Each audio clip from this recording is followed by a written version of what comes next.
Hey, listeners. Thanks for tuning in to another episode of the Frontal Living Podcast. I'm Lisa Carpenter, and I have a very special guest here today, friend and a colleague of mine, relationship expert, Emily Gough. And we are going to dive down, I don't know how many rabbit holes here, but a lot about relationships with our partners, with ourselves. And the gist behind this episode is we're just going to let you kind of listen in on a conversation that we're going to have, and we'll see where it goes. But before I hit the go live button, we were talking about safety, creating safety within ourselves, which is a foreign concept to many people, and safety with our partners. So I would like you to start by sharing, how does one go about creating safety within themselves, and what does that even mean? Oh, what a question, Lisa. I think the sense of safety that we can create is a sense of being comfortable within our own skin without needing to outsource something to somebody outside of us to validate our existence. Now, that is not to say I don't buy into the Instagram memes and everything else that are like, we should be able to validate ourselves in every possible way. That is not true. We are literally wired for human connection. We require that in order to not only thrive, but to survive. We need that. But when we can hold up a mirror, and relationships are often the way to do so, to look at some of the pieces of ourselves where we are hiding, we are playing small, we are unwilling to have the hard conversations for fear of what might happen as a result of that. The more we can create a sense of safety from within, the more confidence we are going to have to be able to do those things and to be able to show up as the version of ourselves that we know exists, but we can't always, it can sometimes just feel a little bit out of reach. And there's also a lot of layers with this in terms of like nervous system regulation, learning to self-soothe, healing some attachment stuff. There's so many different layers, but the place to start is really tapping into the body, reconnecting to our bodies. Because I find, especially with women, we can get very outside of ourselves. We can, be thinking about the million different things, all the to-do lists, the kids, the partner, like all the things, the job, the career, and we lose the connection with ourselves and getting into our bodies. So one of the easiest ways that we can start to do that is simply by our breath and just focusing on the breath. Our breath is the first thing that joins us in this world, and it will be the last thing to leave us when we go. It is the one thing that we take with us everywhere. We can access it anywhere and everywhere. We have to be able to. So we can use that to actually pay attention, to breathe, to do like a mental body scan while we are breathing, to really notice where there's perhaps a sense of tightness, where there is some tension, where there's maybe a part of us that is relaxed. And as we start to get to know that better, then as other situations happen around us, we can get more familiar with which parts of us perhaps feel unsafe as a result of, tension, tightness, or something like that, like appearing in those moments. But if we don't start to cultivate that self-awareness, we can't do anything about it. So I really feel like it starts with reconnecting to our bodies and starting there to then build from that. I agree. And I was so excited to start talking to you. I'm like, I didn't plug in a microphone. I didn't even say like, I'm so glad you're here. Thank you for coming. Thank you for coming back on the show. Emily's been a guest before. I don't remember what episode. I have to go back and look, but yeah, so excited about this. I'm like, wow, Lisa, you're totally unprepared, which is exactly what this podcast is about, right? It's having just these honest conversations, even if the audio is crap. So apologies for that. So speaking of safety within ourselves, when I look at it, it's very similar to what you say. It's the basics of, do I know what it means to care for myself? Do I know what it means? So it doesn't mean that I don't want to be cared for by other people, but am I being responsible for the basics of what it means to connect with myself?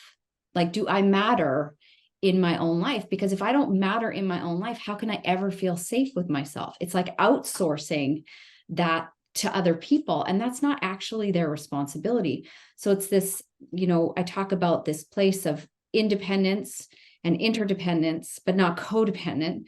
And so many people are in these codependent relationships where they're literally looking for other people to make them feel good and to always give them what they need. So are you able to say that you can take care of yourself, meaning like you're getting enough sleep, you're staying hydrated, you're moving your body, like all of these things allow us to feel safe in ourselves, like knowing that we have our own back.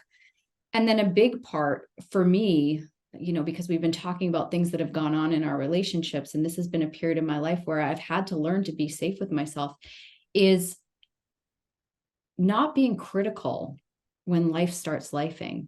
So being safe with yourself means you don't start beating yourself up when shit is happening in your world or something isn't going the way you want it to, right? How do you show up and support yourself? And one of the things that I found so interesting with my clients, I'll share this with you. And, for somebody listening, they might like go, holy, that's me. I have a very long intake form when somebody starts coaching with me. Like it's a job for them to sit down and go through this intake form. And it's very intentional because it's meant to create transformation before they even start working with me, forces them to sit down and be with themselves. But I ask a question in regards to, did you have a safe environment growing up? 99.9% of the time they put yes. And then a few rows down, I ask a question about what their childhood was like and things that went on in their life. And was there addiction in their life? And was there this? And was there that? And almost all of my clients have some form of something in their life. But they have told themselves in their brain they had a safe space to grow up in. Right? They had safety. It was a safe environment. It was a safe, and I believe the question is, did you have a safe and stable environment growing up? And then they've listed out that they had addiction in their family. I'm like, do you know that it's actually not possible to have a safe environment if you were growing up where there was addiction in the house? So it makes me realize that so many of us don't actually have a great definition for safety within ourselves or safety with other people. So I thought that this was a really interesting topic of conversation, because we can't create those connected relationships and safe relationships with other people if we don't know how to regulate our own nervous system. And talking about breath, that's one of the foundational ways to regulate your nervous system. But so many of us don't even understand that that is our responsibility, that safety. So when we're talking about feeling safe with someone else, what does that look like in your opinion? Because I have different views on it now than I did before. So I would love to hear your take. And I do too, because I'm now in by far the healthiest relationship I've ever been in. And this relationship with this incredible man is on a different stratosphere than anything I have ever experienced. And I've started recognizing that getting into the healthiest relationship you've ever been in can be as confronting, or perhaps even more so in some cases, than going through really traumatic relationships in some ways, because it is such a wildly different viewpoint. And it also can bring a lot to the surface in terms of questioning, is this real? Is this too good to be true? Is this real? Checking in, sort of like, do I feel safe? Is this actually as safe as I think it is? Am I making this all up? We can almost like just bamboozle ourselves in that way and wonder. And if we've never experienced safety with another human, it's almost hard to recognize it when it arrives, because we think, oh, is this just boring? Am I bored? What is this? I don't know what to do with this sensation. And so many people's nervous systems are, they're wired for chaos, that feels calm for them because that's all they know. So this feeling of boredom in a healthy relationship is a true thing. So keep going with this. It's good. Yeah, it's because, to your point, and I love that you brought that up, because the chaos piece, we can get addicted to the chaos and not even know it. And that also opens up an entire conversation around personal responsibility and stuff too, which I think we're also going to end up getting into. But when we only know chaos, particularly from childhood, even in more subtle ways that we may not identify it as being in a chaotic environment, we're wired to feel safe in whatever is most familiar. Correct. So if chaos is familiar, that will start to feel safe to us. When we then experience calm, we think it's boring. And we also actually don't associate it with safety because we think safety is over here in the chaos. That's so right. It's a complete rewiring of your nervous system. And it took me some time in this relationship to really, I had to completely adjust my entire nervous system to whole new settings to this person that I was now in relationship with, because he was something I had never experienced before. And it was brand new. And I was having a hard time recognizing the safety for what it was. It was something I had wanted. And then there was another part of me, a deeper intuitive sense that was like, oh, this is what you have been waiting for all along. This is what you have been searching for all along. And sometimes we also can question, it's very easy to question, is this anxiety or is this intuition? And the way I tend to describe it is that anxiety is like the duck on top of the lake that's splashing its legs around frantically and creating, this chaos on the top. Whereas the intuition is at the very bottom of the lake, and it's calm and it just whispers because it doesn't need to yell. If we're listening, we'll hear it, but we don't always listen. So that's how we can sometimes tell. If you just, again, breathe, sit with yourself. When I do that, I look at the top layer and I'm like, okay, I see you, anxiety. What's underneath it? And I can even visualize sort of going to the bottom of the lake and talking to myself with what's there. It's usually a very different answer than what the anxiety is, because our anxiety can lie to us very easily. Our anxiety can lie to us. Yes, it can. Very much. Right? And these parts of us that question, they play a role, right? They're there to protect us often. And it's not, that they're trying to make our lives miserable, but they literally want us to pay attention. And when you can acknowledge those parts, not give them a lot of meaning, but like you said, get under the water and hear your intuition. And the way that I look at it is, some people don't like this, but your intuition is never an asshole, ever. It doesn't talk shit to you. It doesn't talk shit, right?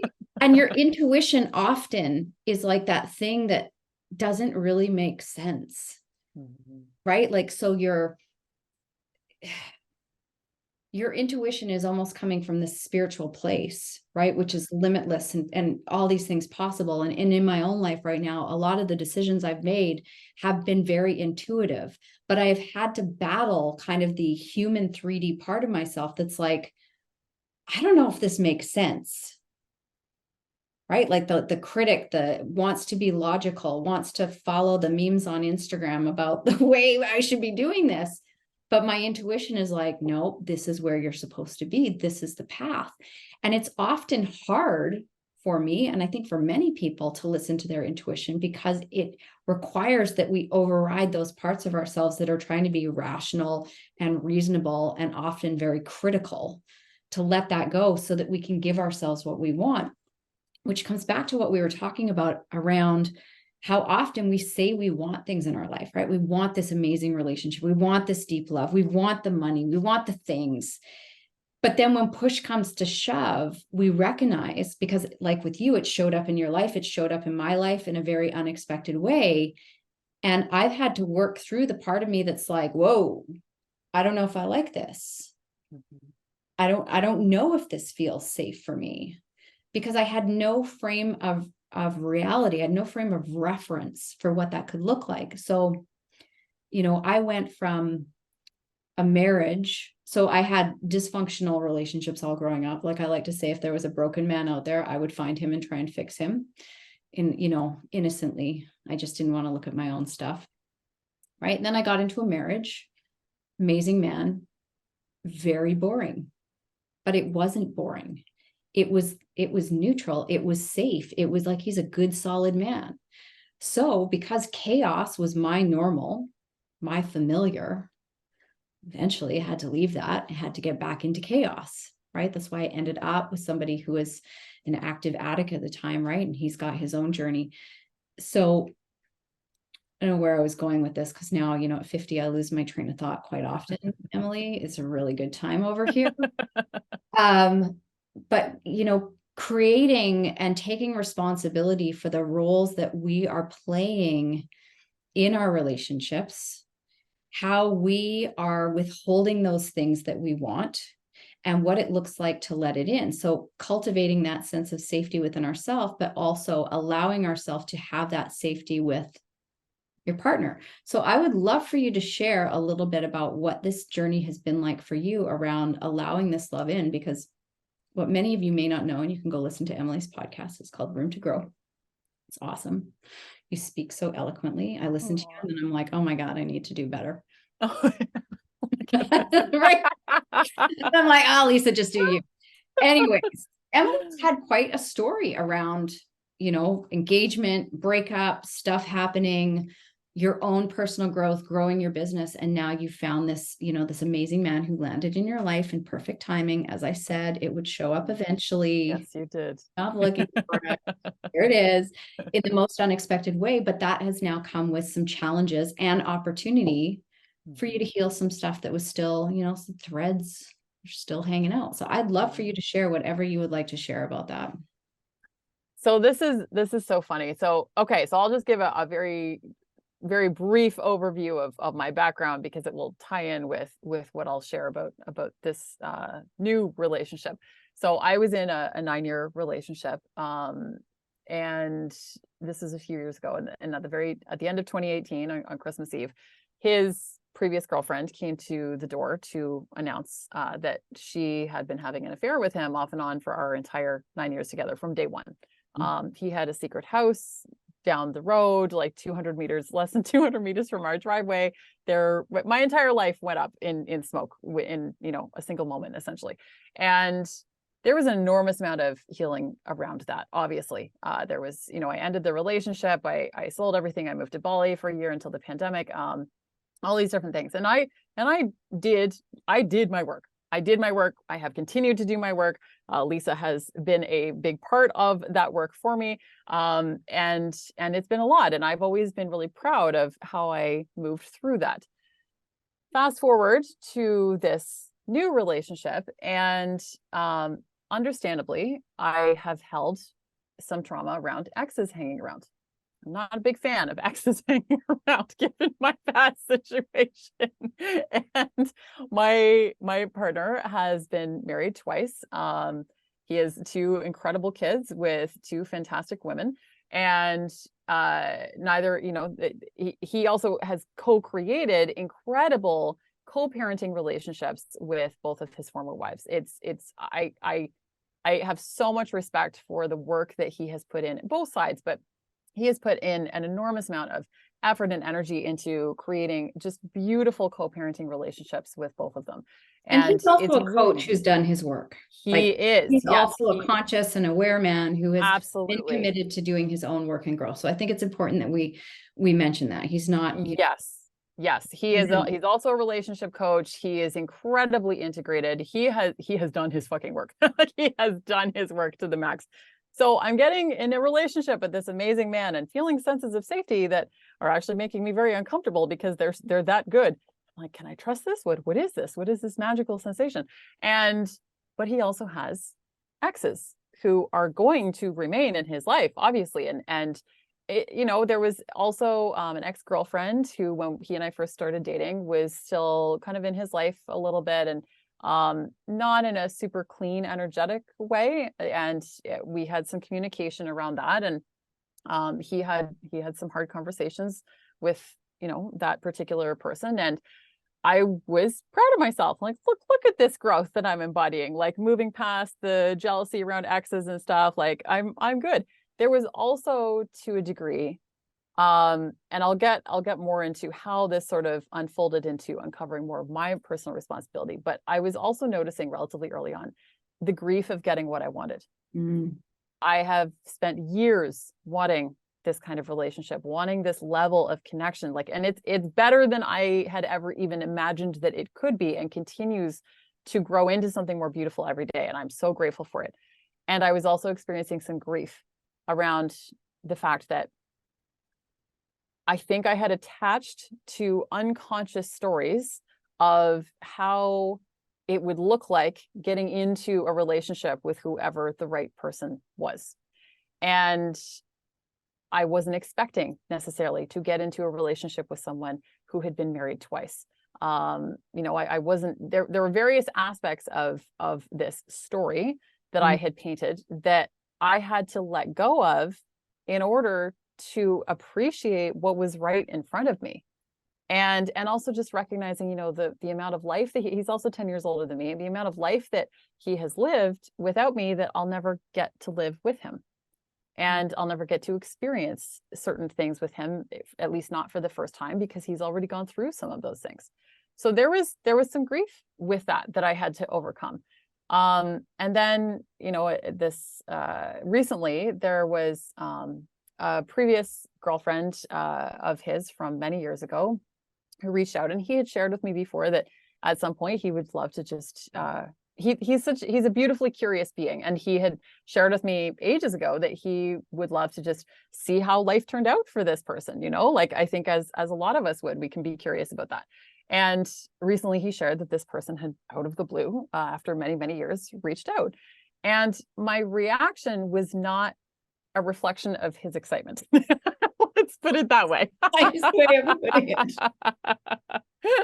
My reaction was a little bit cold, and I was not super thrilled about this because I didn't even want to actually admit to him that the feeling I was experiencing was jealousy.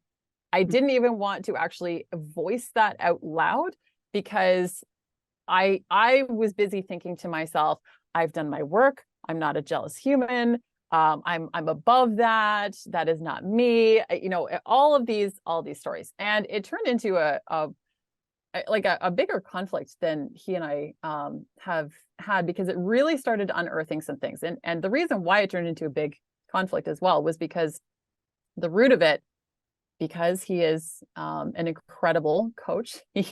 We don't generally coach each other, but he knew how to push me to my edge. And he pointed out some areas where I had not yet taken full personal responsibility for my role in my relationship with the man who cheated on me for 9 years. And that was not an area I wanted to face. All of my protectors came up, all of my defenders came up. I was angry with him for even suggesting such a thing. How dare you? What do you mean? I've done my work. I do this for a living. How could you possibly think this about me? And I ended up having some hard realizations about some things that I had not fully taken personal responsibility for. They weren't necessarily brand new revelations, and I can get into some of them, but it was more that I had not fully integrated them. I was not acting from a place of having embodied, like having truly started to embody those realizations into who I am and who I am becoming and who I want to be in this relationship with this human. And if I didn't integrate and embody these realizations, they were going to eat away at our relationship.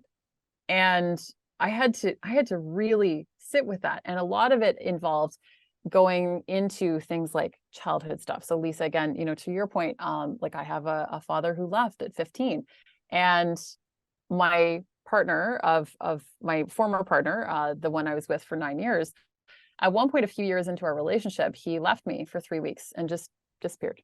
Just kind of disappeared, didn't speak to me for 3 weeks. I never really forgave him for that. He came back, we worked it out.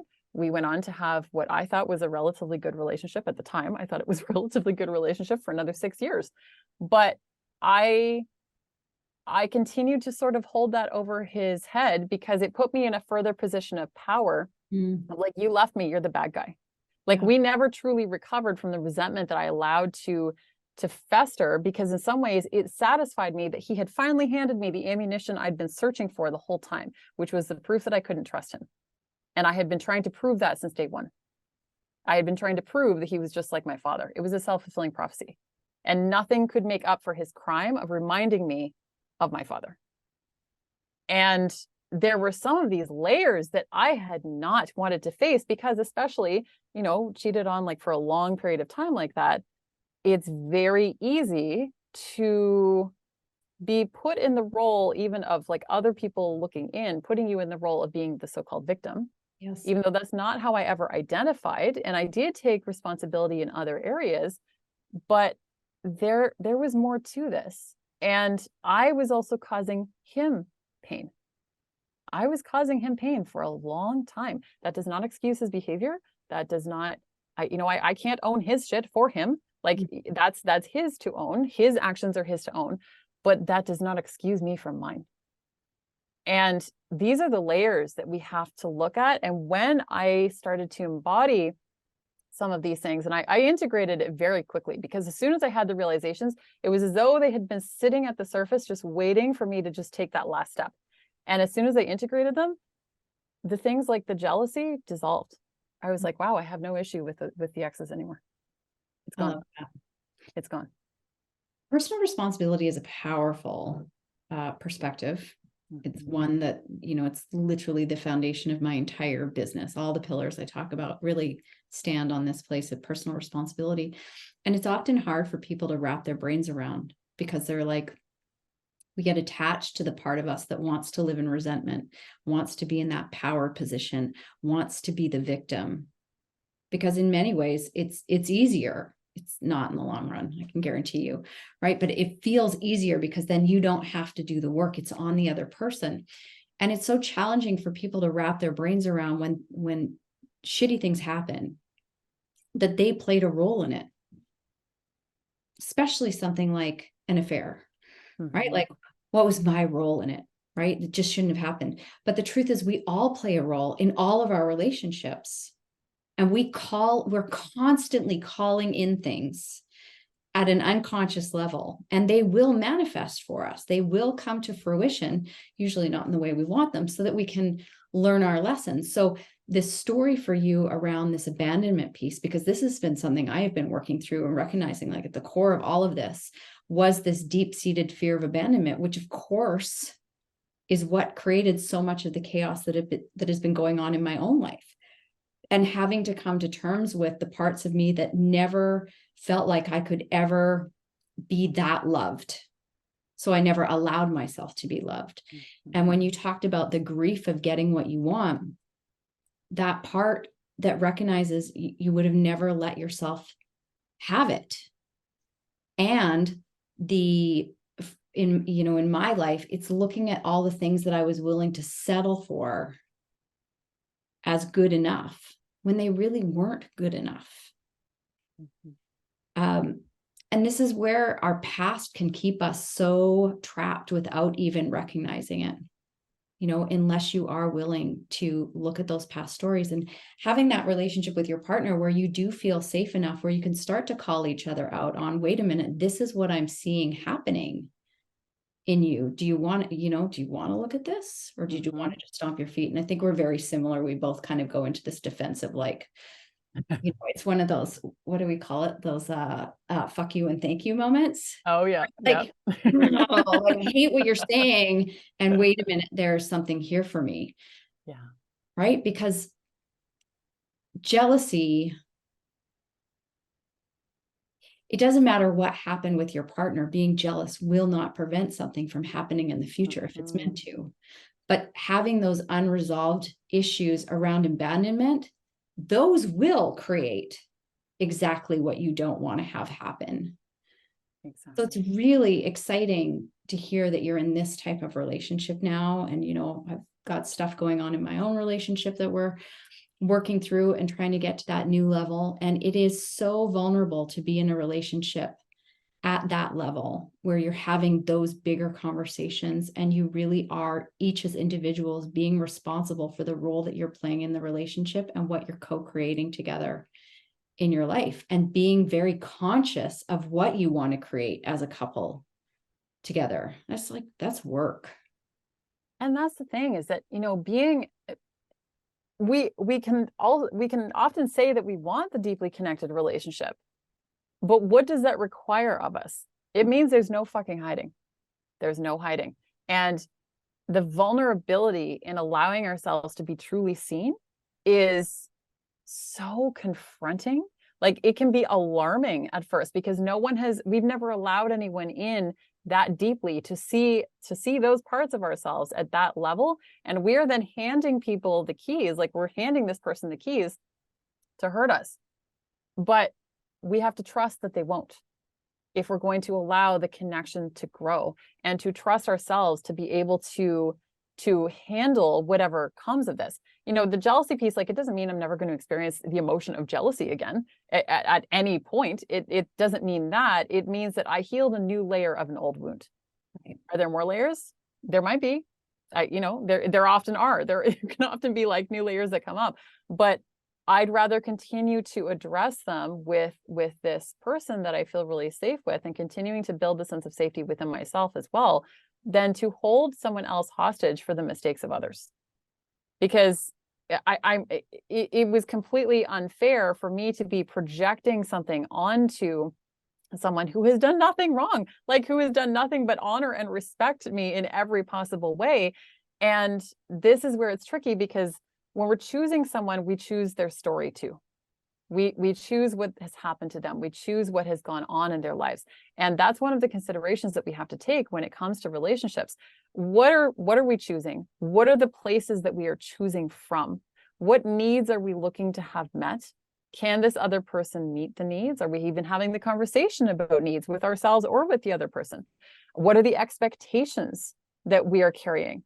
And sometimes a lot of them are subconscious, and we don't even realize it until something comes to light that brings it to the surface. Essentially, and Lisa, I was sharing this with you before we jumped on as well, is that one of the biggest things I started to realize was that the reason why I knew this was the right human was there's so many reasons in terms of a beautiful connection and everything else. But it was also because I was like, he and I both have the skills to work through the hard shit. It's not a guarantee. Nothing is guaranteed. There are no guarantees. But I would rather be in relationship with someone who has the skills to be able to do that, and to be able to navigate the choppy waters that will inevitably come at one point or another, likely many times over in the course of a long relationship, than not. And the good news is that the skills, these are skills that anyone can build. We don't come out of the womb knowing these skills. No one does. But we can learn them, and anyone can learn them. That is a door that is open to anyone and everyone. I agree. They just have to be willing to open the door. And not everybody's ready to do that. No. And we've talked about this, it's usually takes some life-altering event for you to say, okay, like, this thing happened. Do I want to show up for myself in a different way? Regardless of what they did, in my own life, it was choosing to say, okay, this thing happened, but I get to choose to be responsible for my role in it and my healing. It's not up to him to change so that I can feel better. It's up to me to feel better. And, when you said, when we choose people, we choose their stories as well. I believe that the partners we bring into our lives, they're perfect matches for our bullshit. Our bullshit matches their bullshit. And it's only a matter of time, right? So if you have a fear of abandonment issue, chances are you're going to attract somebody who has a fear of commitment, right? Or something along those lines, right? We always see this. And within those relationships, if you can have these conversations, they can be incredibly healing. But again, it comes back to, have you done the work first around creating that safety in yourself so that you can create that sense of safety with your partner? And have they done that work on feeling safe within themselves? Because you need two safe people to show up together in order to grow forward, right? Otherwise, you've got one person with a dysregulated nervous system and one person, and I'm sure you hear this with your clients all the time. I know I do with mine, is there's this tremendous fear that a lot of women have that if they start to do this work, they have an inner knowing that their relationship may not survive. And I believe that that's what prevents a lot of women from growing. That came up for me in my relationship many years ago. And I remember having the conversation with Macy at the time and saying, I'm going to grow anyways. And whatever happens in this relationship is going to happen. And that commitment to my growth personally, professionally, financially, was literally the foundation that I stood on when shit did hit the fan. Right? Like I was okay. I wasn't okay, but I was okay because of that. And I just see so many women and men as well. I don't want to throw men under the bus here, right? But you and I were talking that comparative to women, the resources for men are quite small. Do you agree? Right. Yes. Women, I mean, I can go online, I can find 500 coaches. Like some days I'm like, oh my God, there's a million of us out here, right? And with men, it's there seems to be a smaller percentage of resources for them. Yet they need to do this work as much as women need to do this work. And women continue to keep themselves small because they don't want to outgrow their men. Because I think in part, a lot of women know that there's not a lot of as many evolved men or men that are doing their work as there are women. So now we've got all these women that are doing this work to grow into the best version of themselves. But our partners, our counterparts, aren't getting into this work as much. I don't know how I ended up down this rabbit hole, but I hope you understand what I'm saying, right? Which I love hearing that it's Kelly, right? Kelly, yeah. I love hearing that he's doing this work for men and that he's surrounded by a circle of men that are also doing this work and moving this work out into the world, because it is a real fear that a lot of women have, that not enough men are going to get on this train of being able to have these conversations. Yeah. And it is a very legitimate fear. I had that same thought in past relationships as well. I think that what it really comes down to is the fact that sometimes it can only take, it only takes one person to change a relationship for the better too. Like that doesn't necessarily mean a negative. If we shrink ourselves down and we make the active decision to not grow, or sometimes even the subconscious decision to not grow as much because we are worried that it will expand us beyond the container that we are currently in. First of all, that's human. I just want everyone to give themselves some compassion there, because that is incredibly human. Again, it's like choosing the familiar, and there can be fear of success. There can be fear of what the growth will bring. There can be fear of the new layers of responsibility and new issues and everything else, and including relational, that can come with growing beyond what we have been used to, what our set capacity has been up until this point, that we may have spent a lifetime being super comfy in, and then growing beyond that is genuinely terrifying. Yes. So, because no one ever said healing was fun. Healing is not fun. Growth is not necessarily fun. There are all kinds of issues that can come with all of these. So I want everyone to just like take a breath, give yourself some compassion for that.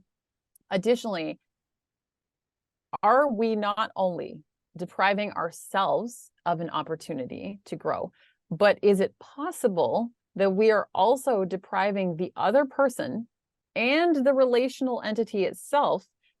If are we denying all three entities the opportunity to grow? And if let's paint the so-called worst case scenario. If we grow ourselves and our partner doesn't, and the relational container falls apart, is it possible that it's because there's more out there for both parties than the one that you co-created from the place that you co-created it in? Is it possible?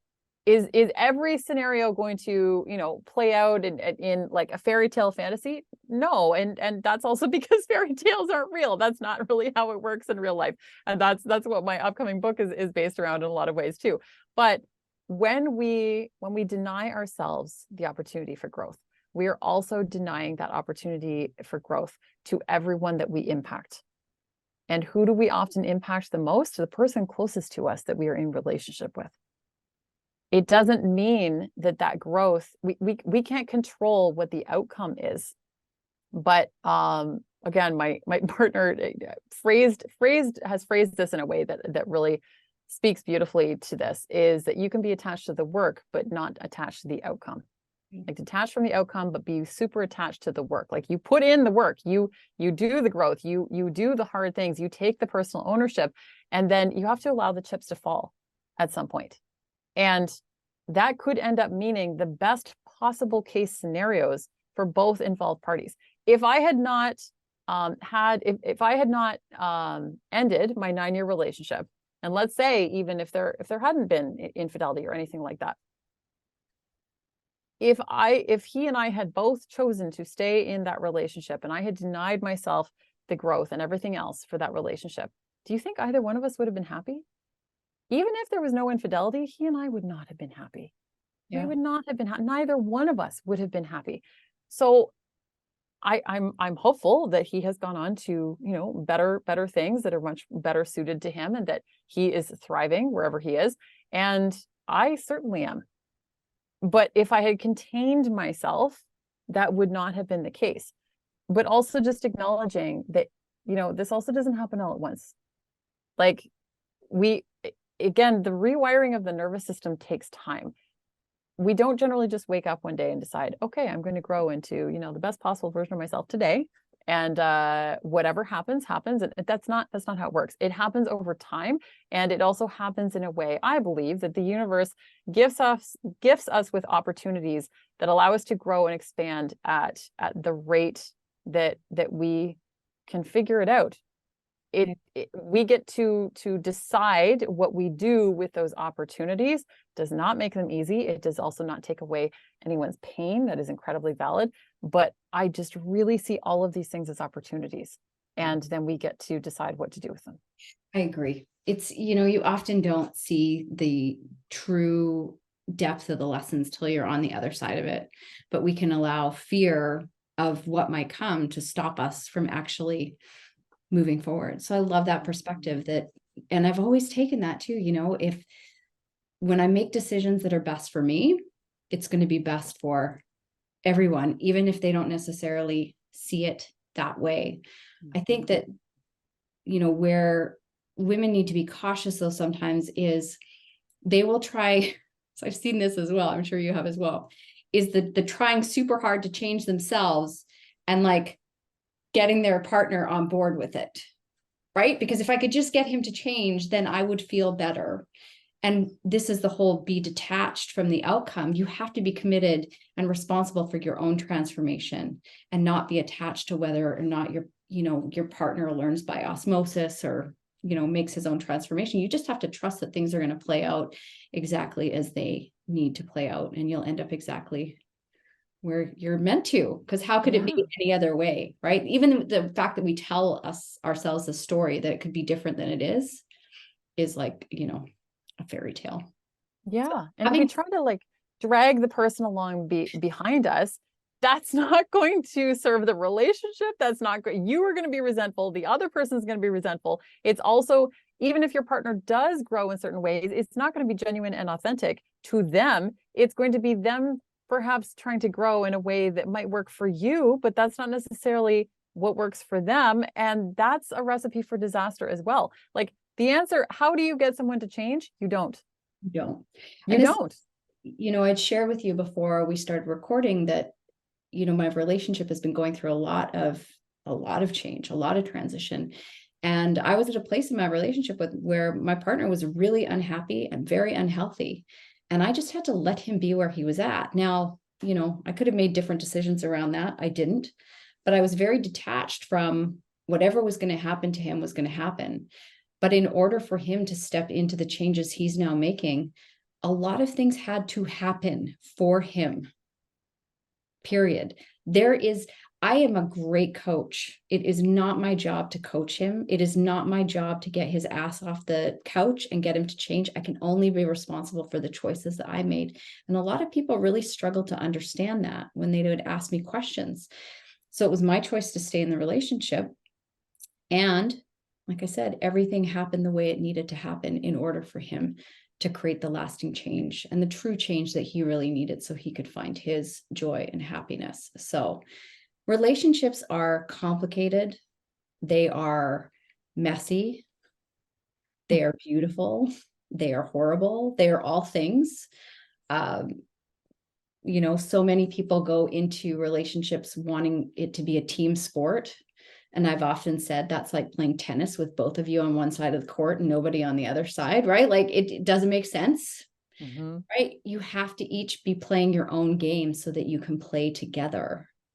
And that takes work. Like I am learning that a very healthy, powerful, grounded, loving, safe relationship is very much like running a business. It needs that much care and attention.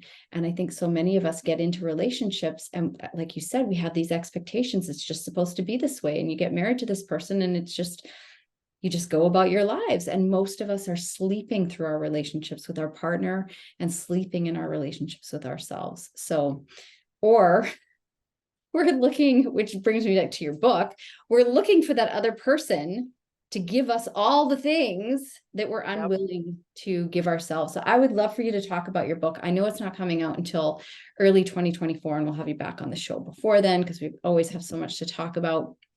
But your book, You Grow Me, which I said, oh, I remember seeing the cover because it had the word complete above it with a big red line. Not you complete me, but you grow me, which is really what this conversation is about. So tell everybody about your book, where they can sign up to get a copy when it's available, where they can follow you, where they can learn more about you. If you want to give a shout out to your partner, which hopefully I'll get to meet him one day, that would be awesome too. Like, let's give everybody all the resources. I love it. I love it. Okay. So yeah, the book, You Grow Me, it's coming out January or February 2024. And I wrote it with my co-author, a really dear friend of mine, Dr. Jade Tita. And, there's a funny story as to how Jade and I have come together. Almost, was it 11 years ago? I started teaching boot camp classes on the side while I was working my corporate job. And the company I started teaching boot camp classes for handed me a book on nutrition and fitness. And they said it was mandatory reading. And it was by Jade. I'd never heard of this guy. Like, who's this random guy? And I read the book and it turned everything I thought I knew. And I thought I knew some things about fitness and nutrition, turned everything I thought I knew upside down. That was why I went back to school to become a holistic nutritionist. That was why I started an online business, because I started following Jade and I was like, oh my God, you can have an online business? What is that? That then led to the transformation that, I started doing relationship coaching. Jade and I connected initially via the podcast. And then over time, we became such close friends that he's like, we consider each other siblings at this point. And now 11 years later, he and I are co-authoring a book together. It's just the most random story. And he introduced me to my partner, Kelly Gardner. So yes, Jade has been at the center of a lot of manifestations in my life in a lot of ways. But he and I have written this beautiful and hilarious book, I might add. We both punch people in the face and at least we make each other crack up as we're reading what we've written. So hopefully it makes everyone else laugh as well. But essentially it's based on the idea that we cannot expect another human to fulfill all of our needs. We cannot expect someone else to be the thing that completes us, that missing puzzle piece in our life that will, the magical unicorn who will come in, love us like we've never been loved, and everything will be wonderful and we'll just ride off into the sunset together. So we are really breaking that apart and also teaching you how to show up in a more confidently detached way. Giving you some of the skills that you need to create really beautiful, healthy relationships that actually have the opportunity to thrive, as opposed to, and getting to the root of our own stories as well, that can create these opportunities for it to thrive. There's so many layers to it, and we unpack all of that in the book as well.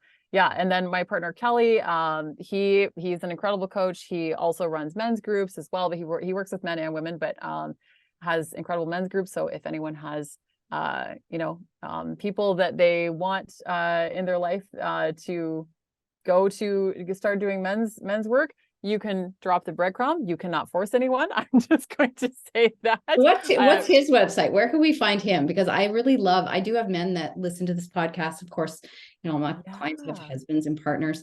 And I love that I have a resource now to send them to, because I know that he's got to be a quality person if he's with you, like hands down. I've He's known you for a amazing. long time now, so I have no problem giving Kelly a shout out if he's with you.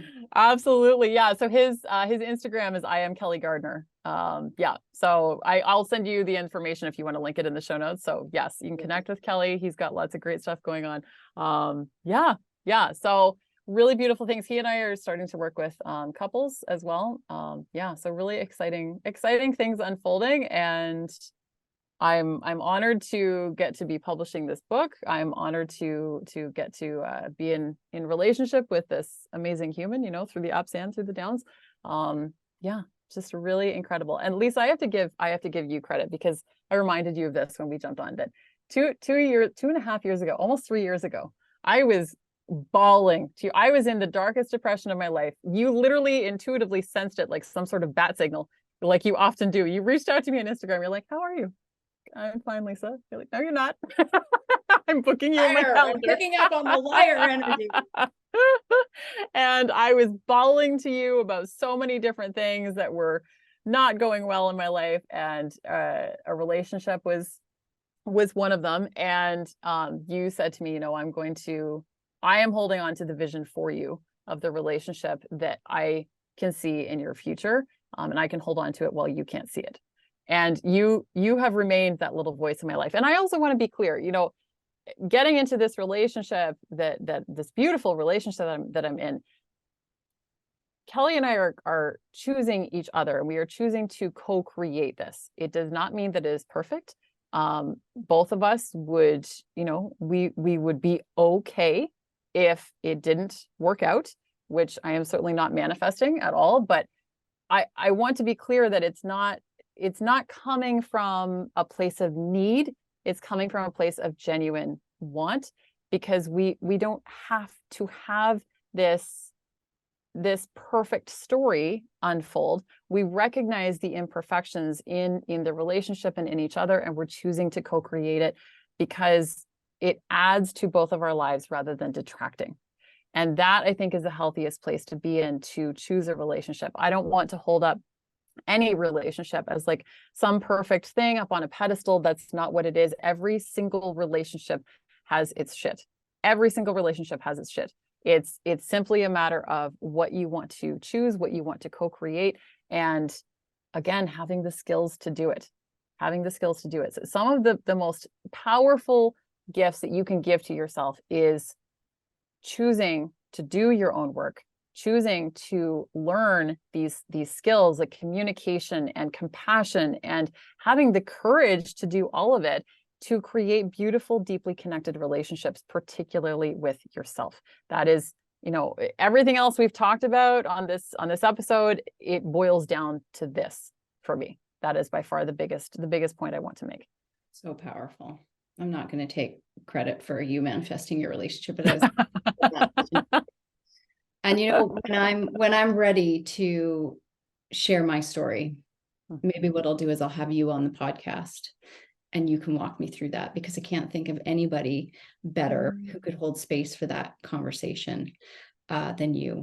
So, I'm grateful you came into my life, right? It's been a lot of years now. I mean, you were a lot of years, like like 5 years, coaching 5, 6 fitness years back then, like baby business and baby business. I really pride myself on coaching leaders. That's really what I do.